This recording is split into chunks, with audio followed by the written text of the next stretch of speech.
Merci Madame Anzaz. Je voudrais tout d'abord remercier les organisateurs pour l'invitation. C'est un honneur de représenter la Banque africaine de développement à cet événement.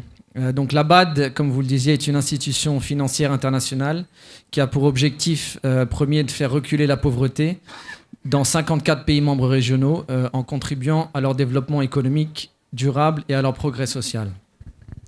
Donc la BAD a 5 grandes priorités: nourrir l'Afrique, éclairer l'Afrique, industrialiser l'Afrique, intégrer l'Afrique et améliorer la qualité de vie des Africains. Donc à cet effet, la BAD mobilise des ressources financières pour promouvoir l'investissement dans ces pays et fournit une assistance technique ainsi que des conseils sur les politiques à mettre en œuvre. La banque, comme vous le disiez, est un partenaire stratégique du Maroc depuis près d'une 50aine d'années. Nous avons développé près de 170 opérations pour un total de près de 10 milliards de dollars, ce qui fait du Maroc le premier client de la BAD et un partenaire extrêmement important.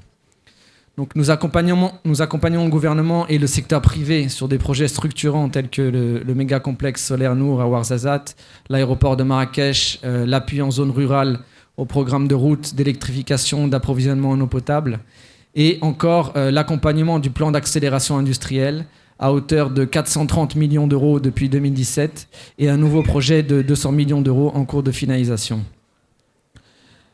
En ce qui concerne l'industrie 4.0, la banque a publié cette semaine un rapport sur la libération du potentiel de la 4e révolution industrielle en Afrique, qui se base sur des données analysées dans 5 chapitres technologiques, donc intelligence artificielle, fabrication additive, big data, blockchain, Internet des objets. 5 études de cas pays dans lesquelles le Maroc figure, l'Afrique du Sud, le Nigeria, le Cameroun et l'Ouganda. 2 cas de benchmark, l'Inde et la Corée du Sud, et une analyse du cadre réglementaire.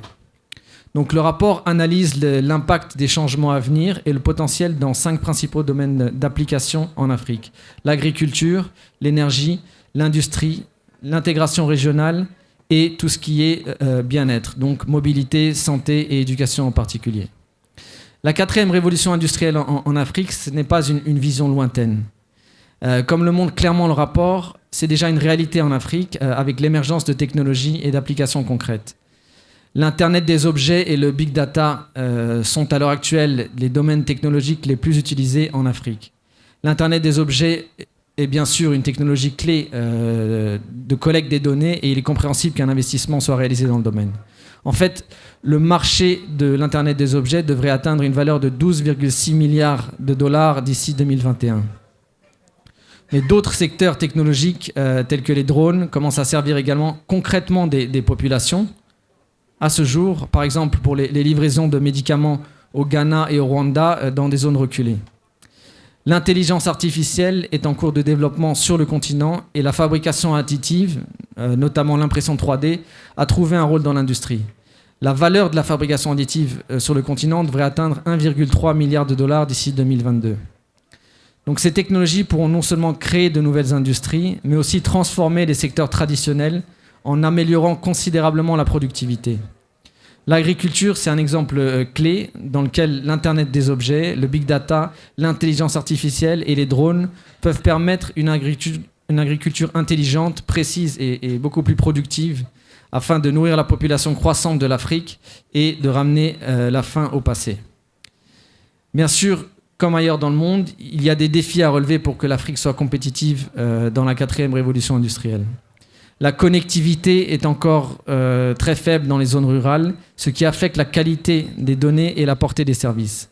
Les cadres politiques et réglementaires sont toujours en cours d'élaboration et n'ont pas encore pris en compte les questions de flux de données au niveau régional. Le financement n'est pas facilement accessible aux entrepreneurs et les incubateurs et les hubs sont de qualité inégale. Plus important, le capital humain et les compétences clés sont rares et les systèmes d'innovation et de recherche et de développement peu performants dans l'ensemble. Donc, la 4e révolution industrielle présente de réels défis pour l'Afrique. Ces technologies peuvent exacerber le chômage, ça a été rappelé, à travers une automatisation accrue et posent de réelles menaces pour la vie privée et la protection des données. Mais malgré tous ces défis, l'étude a identifié en 2019 environ 6500 startups sur le continent, dont plus de 10% développent des applications de 4e révolution industrielle. qui ont reçu 210 millions de dollars d'investissement en capital risque sur un investissement total de 2,27 milliards de dollars dans les startups de technologie. Donc il existe déjà de vrais cas d'entreprise dans lesquels investir.